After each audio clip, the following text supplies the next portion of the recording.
Hello students, let's see motion of a car on a circular bent road. So here we already see the motion of a car on a circular level road. We already derived the equation of a maximum safe speed with which one can drive on a circular level road. Here in a motion of a car on a circular level road, we will derive the equation of maximum safe speed, okay, and optimum speed. So here let us consider that a motion of car on a circular bank road, banking at an angle theta with horizon.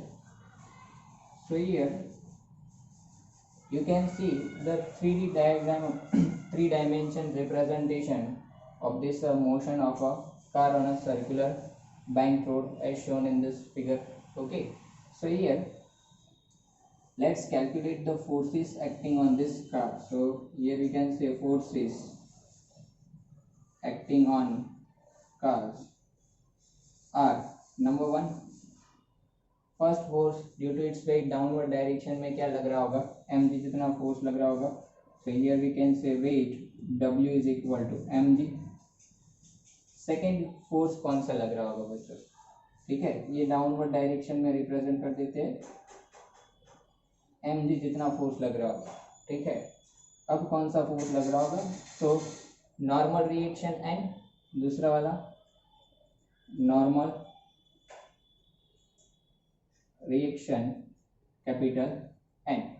तो ये normal reaction N की direction कहाँ पे होती है, normal to the surfaces in contact. तो ये car और जो हॉरिजॉन्टल सरफेस है, हॉरिजॉन्टल ने बैंक आउट सरफेस जो है ये वाला, उससे नॉर्मल, ठीक है. तो ये दोनों सरफेसेस से नॉर्मल कुछ ये डायरेक्शन में नॉर्मल रिएक्शन लग रहा होगा, ठीक है, जो ये सरफेसेस के साथ 90 डिग्री एंगल बना रहा होगा. तीसरा फ्रिक्शन फोर्स लगेगा, ठीक है. फ्रिक्शन फोर्स कहाँ पे लगेगा, फ्रिक्शन फोर्स लगेगा कुछ भी डायरेक्शन में, ओके, और वो कौन सा होता है, स्टैटिक फ्रिक्शन होता है. So here we can say static friction Fs.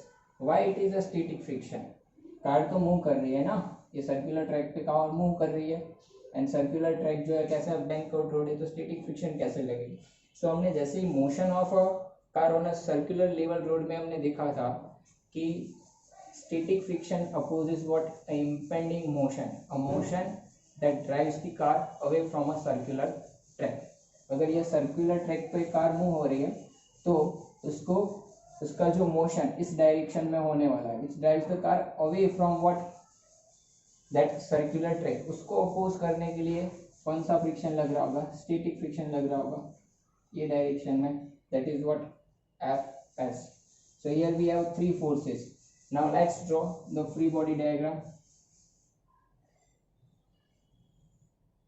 So here you can see that object, or you can say over here we have what, car which is bent at an angle theta.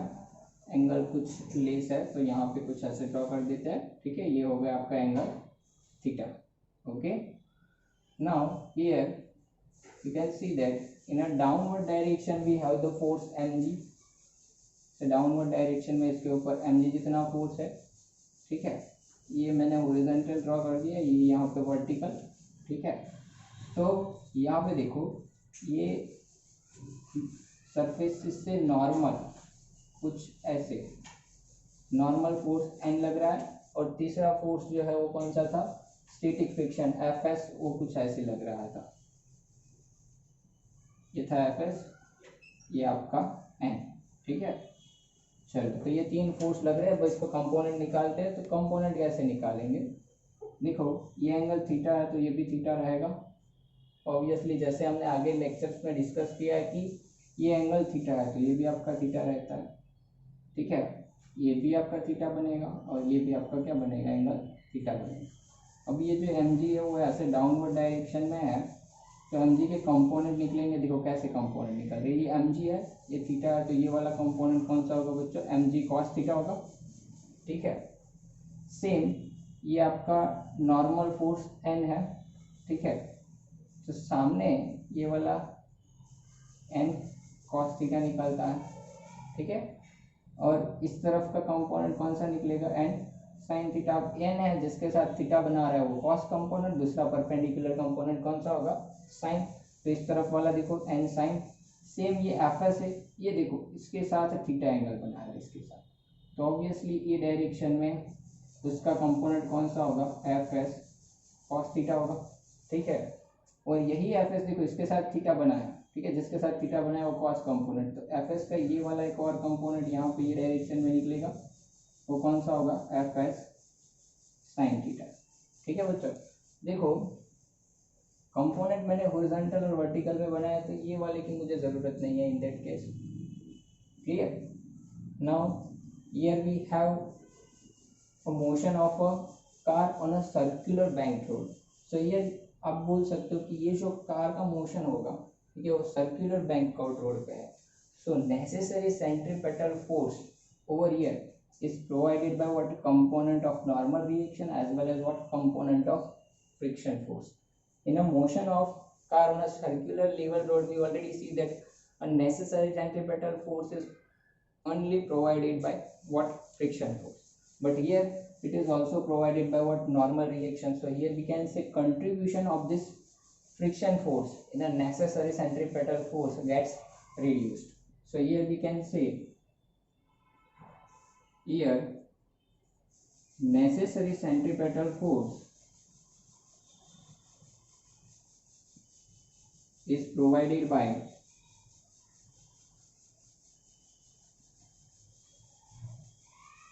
components of normal reaction, component of normal reaction and component of friction force.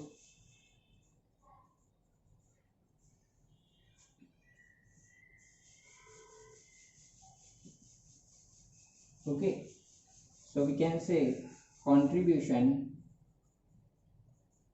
of friction force,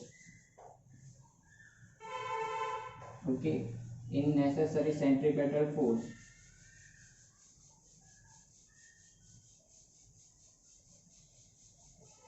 is reduced, because in a motion, once again, in a motion of car on a circular level road, that necessary centripetal force is only provided by what, component of what, friction force. लेकिन आप यहाँ पे देख सकते हो ये जो आपका डायरेक्शन है वो कहाँ पे जा रहा होगा, towards the centre of circle.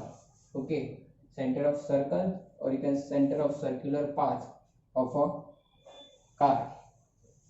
So here from this free body diagram we can say, so necessary centripetal force mv square, और ये सर्कुलर पाथ की रेडियस हम लोग ले लेते हैं capital R. So it is provided by what, n sin theta plus fs cos theta, n sin theta plus fs cos theta. Let it be equation number 1. Okay, now here you can see that from vertical equilibrium there is no motion of a car in a vertical direction.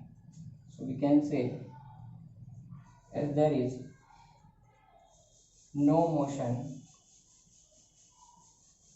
in a vertical direction, so vertical forces must be balanced. So n cos theta is equal to, I can say, mg plus fs sin theta. So n cos theta is equal to, I can say, mg plus fs sin theta. Let it be equation number 2. Okay, so here mg is equal to, we can say, mg को subject बना लेते हैं तो क्या हो जाएगा, देखो ये n cos थीटा और ये fs sin थीटा इस तरफ आएगा, तो n cos थीटा माइनस क्या हो जाएगा, fs sin थीटा. इसको हम लोग इक्वेशन नंबर 2 बोलते थे इसकी जगह पे. ठीक है, now taking the ratio of equation 1 and 2, taking ratio of equation 1 and 2 we get. चलो बच्चों इसका रेशियो ले लेते हैं, तो m v square by r, नीचे क्या है m g, m m cancel हो जाएगा, क्या बचेगा बीटा, और डिनोमिनेटर में क्या बचेगा N cos theta minus F S sine theta. Okay, here we want to derive the equation of what, maximum safe speed, मतलब we maximum. So obviously in that case we maximum करना है, ठीक है। So in that case ये static friction भी क्या होगा, maximum होगा। So here I can say for maximum safe speed on of a vehicle, or you can say of a car on a banked road, on a banked road, मतलब अगर आप car की speed के direction में increase कर रहे हो, ठीक है, कार ये सर्कुलर ट्रैक पे ऐसे फॉरवर्ड डायरेक्शन में जा रही है, तो क्या होगा, सेंटर की तरफ हमने देखा सेंट्रीपेटल फोर्स होता है, मतलब सेंट्रीपेटल एक्सेलरेशन होगा, मतलब पीछे उसका स्यूडो फोर्स उसको अपोज करने के लिए उस तरफ लगना चाहता है, ठीक है, लेकिन उसको अपोज कौन कर रहा है, ये वाला फ्रिक्शन फोर्स, ठीक है। तो फ्रिक्शन फोर्स इसको क्या कर रहा है, अपोज कर रहा है। तो जैसे आप वी बढ़ाओगे, ठीक है, वी इंक्रीज कर रहे हो मैक्सिमम स्पीड, तो ऑब्वियसली ये जो इस तरफ का मोशन है, इस तरफ जो कार को ड्राइव करना चाह रहा है वो मैक्सिमम होगा, तो उसको अपोज करने के लिए यहाँ पे स्टैटिक फ्रिक्शन भी क्या बनता है, मैक्सिमम बन जाता है, because it is what, self adjusting force, okay, it tries to keeping the body at rest, okay. So here rest पे रखने का मतलब क्या है, it tries to oppose the impending motion, ये वाला मोशन तो होगा, ये ऐसे मोशन नहीं होगा, ये डायरेक्शन में कोई मोशन नहीं होगा, मोशन सिर्फ ऐसे सर्कुलर होगा, ठीक है। चलो, सो here I can say for maximum speed of a car on a banked road, the static friction becomes what, limiting friction, ये क्या बन जाएगा, limiting friction, okay, therefore fs is equal to, we can say mu s into n, limiting है मतलब ये क्या है, fs maximum, ठीक है। तो हमने देखा था लॉस ऑफ स्टैटिक फ्रिक्शन में fs क्या होता है, लेस देन और equal to mu s into n, ये मैक्सिमम होता है तब क्या होता है, F S is equal to mu S N होता है। तो लिमिटिंग फ्रिक्शन है तो एफ एस की जगह आप क्या लिख सकते हो, म्यू एस एन, ठीक है। चलो, तो ये इक्वेशन में हम लोग क्या रखेंगे, एफ एस की जगह पे म्यू एस एन रखेंगे, ठीक है। So v square by R g is equal to, I can say N sine theta minus F S की जगह पे रख देते हैं mu S N cos theta upon N cos theta minus mu S, F S की जगह पे once again mu S N sine theta, okay. Now you can see that from numerator and denominator and becomes common and cancel out in what, R H S, ठीक है। सो अगर ये R H S में इसको cancel कर देते हैं बच्चों, तो क्या होगा देखो, और तब जो v है वो कौन सा है, मैक्सिमम है, तो यहाँ पे मैं इसको लिख देता हूँ v max, okay. So v square max by R g is equal to, you can say sine theta minus what, mu S cos theta, sine theta minus mu S cos theta upon cos theta minus mu S sine theta, cos theta minus mu S sine theta, okay. Now dividing numerator and denominator of RHS by what, cos theta, मतलब ये पूरे numerator को cos theta से divide करेंगे और denominator को भी मैं क्या कर रहा हूँ, cos थीटा से डिवाइड कर रहा हूँ। तो v square max by R g क्या बचेगा, देखो v square max by R g is equal to, I can say sine, यहाँ पे देखो कॉस थीटा से डिवाइड करो, साइन अपॉन कॉस क्या बन जाएगा, टेन थीटा। और ये बच्चों यहाँ पे देखो, ये हमारा प्लस का साइन था, बाय मिस्टेक यहाँ पे क्या हो गया, माइनस हो गया, ये प्लस कर देते हैं, ठीक है, ये प्लस था यहाँ पे कर दिया प्लस, ठीक है। ये देखो क्या हो गया, tan theta plus mu S as it is यहाँ पे क्या cos theta upon cos theta कितना होगा 1 डिवाइड बाय, यहाँ पे देखो डिनोमिनेटर को भी cos थीटा से डिवाइड करेंगे तो cos theta by cos theta 1 minus mu S, यहाँ पे साइन को cos से डिवाइड करेंगे कितना हो जाएगा tan थीटा। ठीक है, तो वी स्क्वायर मैक्सिमम को सब्जेक्ट बनाएंगे तो वी स्क्वायर मैक्सिमम कितना हो जाएगा आर जी mu S plus tan theta upon 1 minus mu S tan theta. Okay, so जैसे ही आप यहाँ पे देखो ये वी स्क्वायर मैक्स है, ठीक है, दोनों तरफ से हम लोग क्या कर लेंगे स्क्वायर रूट निकालेंगे। तो देखो स्क्वायर रूट निकालेंगे तो वी स्क्वायर मैक्स है तो ये वी मैक्स क्या बनेगा आपका, सो ये we can say v max is equal to under root R ji mu S plus tan theta upon 1 minus mu s tan theta.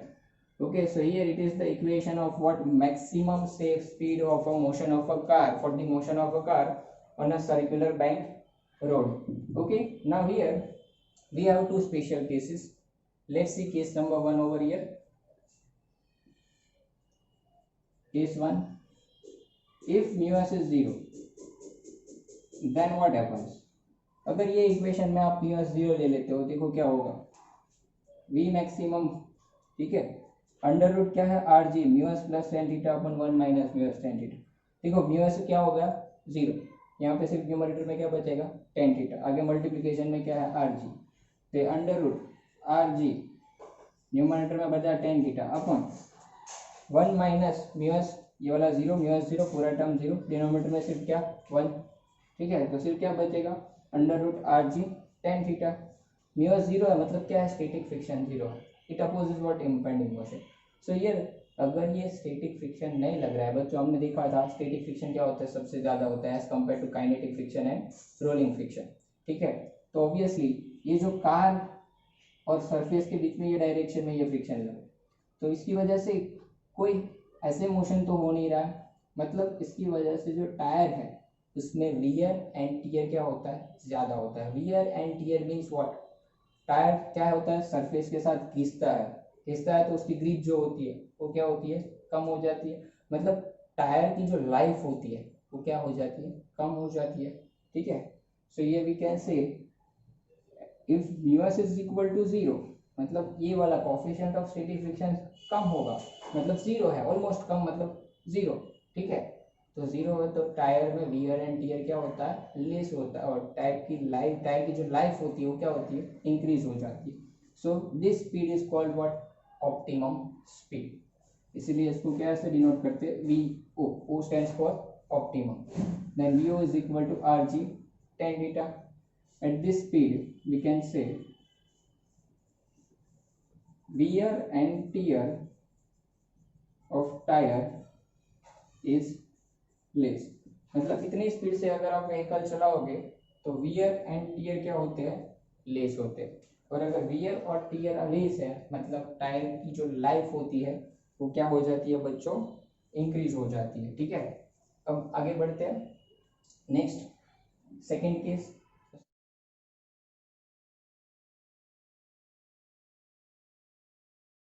Can be parked on a bank curved road if mu s is greater than or equal to what tan theta. Case number 2, a vehicle can be parked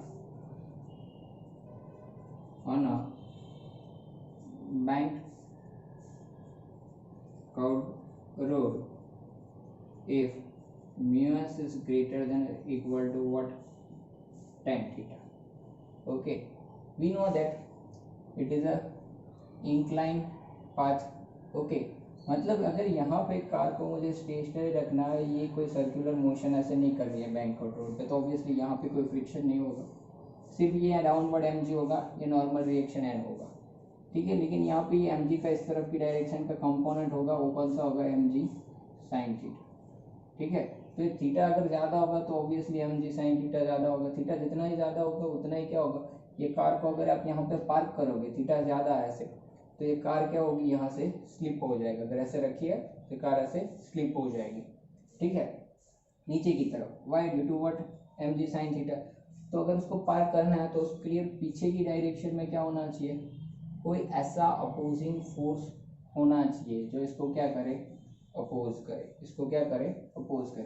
तो ये वाले force को oppose करना है, मतलब आपको theta को क्या करना पड़ेगा, रिड्यूस करना पड़ेगा। इन दैट केस ऑल्सो आपको क्या, अगर थीटा कम है तो आप इसको इजीली क्या कर सकते हो, पार कर सकते हो। थीटा इंक्रीज होता जाएगा तो क्या होगा, थीटा ज़्यादा होगा तो ये क्या हो जाएगा, स्लिप हो जाएगा। थीटा ज़्यादा है मतलब स्लोप ज़्यादा है। स्लोप का इक्वेशन क्या होता है, M is equal to tan theta, ठीक है। थीटा लेस होगा आपका, स्लोप लेस होगा तो भी आप पार कर सकते हो, ठीक है। तो दूसरी तरफ स्लोप आपका लेस होना चाहिए, किससे लेस होना चाहिए, तो here we can say slope which is tan theta must be less than or equal to what, mu s. In the other word you can say slope m which is equal to what, tan theta less than or equal to क्या होना चाहिए, mu s होना चाहिए। mu s is what, coefficient of static friction। अगर उससे slope की value क्या है, लेस है, then also one can park a vehicle on a bank road, okay.